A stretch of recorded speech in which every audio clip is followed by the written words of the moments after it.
गुजरात विधानसभा चुनाव में बीजेपी प्रचंड बहुमत के साथ सत्ता में आ गई है। बीजेपी ने राज्य में जहां ऐतिहासिक जीत दर्ज की, वहीं कांग्रेस ने अपने सियासी इतिहास में सबसे खराब प्रदर्शन किया। पिछले 6 दशक में कांग्रेस को कभी इतनी कम सीटें गुजरात में नहीं मिली थी। यहां तक कि राम मंदिर आंदोलन और आपातकाल के दौर में भी कांग्रेस को गुजरात में इतनी करारी हार का सामना कभी नहीं करना पड़ा। यानी कांग्रेस के साथ जो इतिहास में कभी नहीं हुआ, वो मोदी राज में हो गया। बीजेपी जहां 156 सीटें जीत ले गई, तो वहीं कांग्रेस 17 सीटों पर ही सिमट गई। इसे मोदी की आंधी नहीं तो और क्या कहा जा सकता है। तभी तो आज कांग्रेस नेता भी मानने लगे हैं कि मोदी की आंधी ने गुजरात में कांग्रेस की हालत खराब कर दी। ये बात तो आप भी जानते हैं, जब से नरेंद्र मोदी गुजरात छोड़कर केंद्र की सत्ता में आए हैं, तभी से कांग्रेस के लिए बुरे दौर की शुरुआत हो गई थी। साल 2014 में मोदी देश के प्रधानमंत्री बने और कांग्रेस को विपक्ष में बैठने लायक सीट भी नसीब नहीं हुई। कुछ ऐसा ही हाल साल 2019 के लोकसभा चुनाव में भी रहा।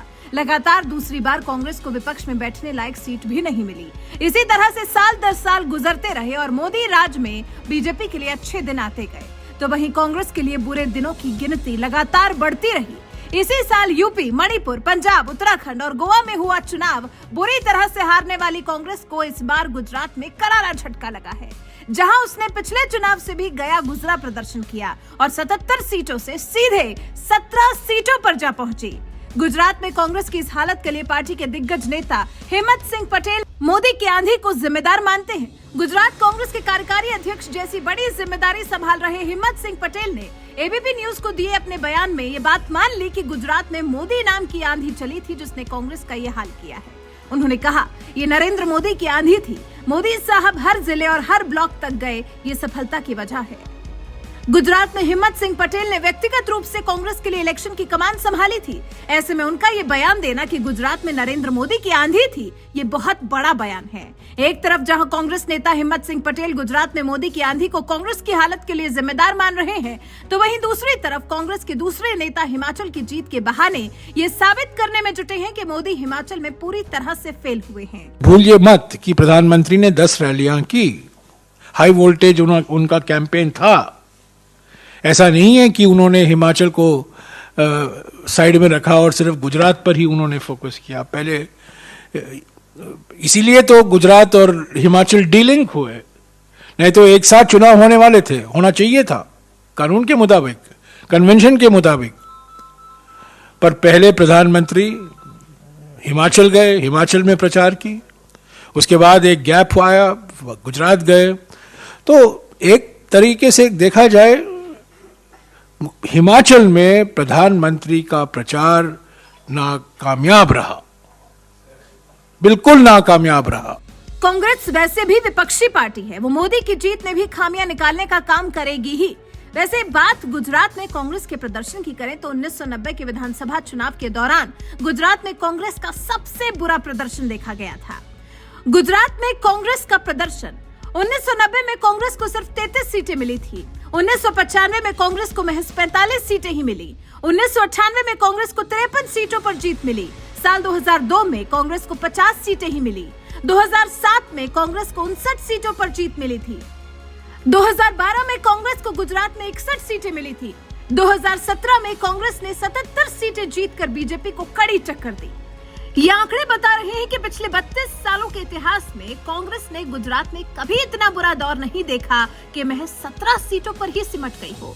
यहां तक कि पिछले चुनाव में ही कांग्रेस ने बीजेपी को कड़ी टक्कर देते हुए 77 सीटें जीत ली थी और बीजेपी ने बड़ी ही मुश्किल से सरकार बनाई थी। लेकिन इस बार तो गुजरात में कांग्रेस की हालत ही पतली हो गई। 77 सीटों से सीधे 17 सीटों पर आ गिरी।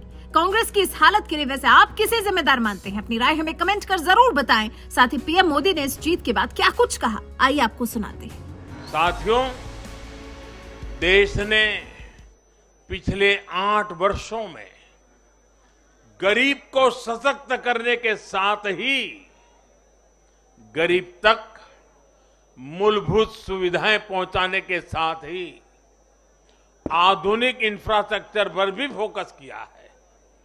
रोड हो, रेल हो, एयरपोर्ट्स हो, टनल्स हो, सोलर पावर प्लांट हो, स्टेडियम हो, ऑप्टिकल फाइबर नेटवर्क हो, जो भी हो, सबसे उत्तम हो, सबसे श्रेष्ठ हो, ये आकांक्षा लेकर आज भारत चल रहा है।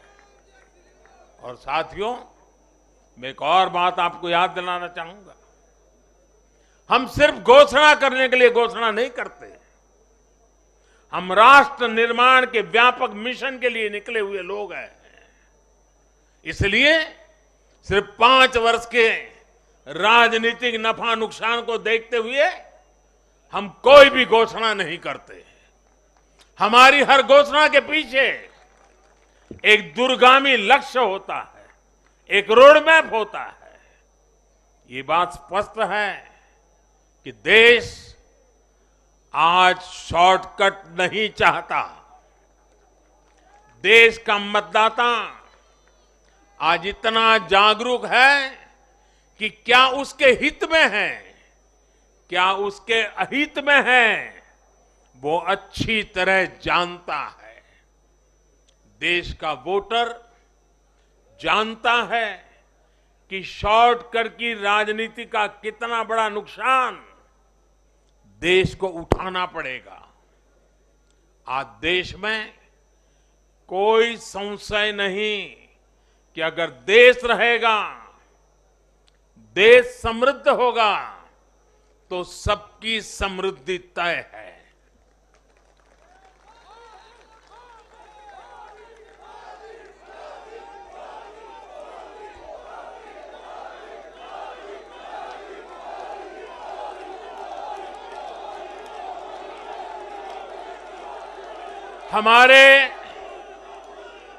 हमारे पूर्वजों के पास अनुभव का अगाध ज्ञान था और अनुभव के निचोड़ से कहावतें बनती थी। और हमारे यहां हमारे पूर्वजों ने हमें विरासत में दी हुई एक कहावत है, आमदनी अठन्नी और खर्चा रुपया। अगर ये वाला हिसाब रहेगा तो क्या स्थिति होगी, ये हम दुनिया में हमारे अड़ोस पड़ोस में आज भली भांति देख रहे हैं। और इसलिए आज देश बहुत सतर्क है। देश के हर राजनीतिक दल को ये याद रखना होगा कि चुनावी हथकंडों से किसी का भला नहीं हो सकता।